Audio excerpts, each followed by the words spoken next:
Automotive Technology. In automotive technology, you'll learn the skills needed to make a quick and accurate diagnosis of an automobile's repair needs. Students learn to inspect, repair, and replace the components of an automobile, including the suspension, chassis, engine, electrical system, fuel system, ignition, brakes, air conditioning, exhaust system, and more.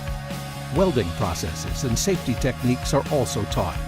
In addition, students learn to use technical service information systems and are prepared to obtain the Pennsylvania State Inspections and Emission certifications. The Automotive Technology Program is taught in a state-of-the-art shop with the latest equipment and technology for troubleshooting and repairing today's vehicles. Graduates are well qualified to enter the automotive field as entry-level Automotive Master Technicians, Automotive Specialty Technicians, Service Technicians, and Motor Vehicle Inspectors.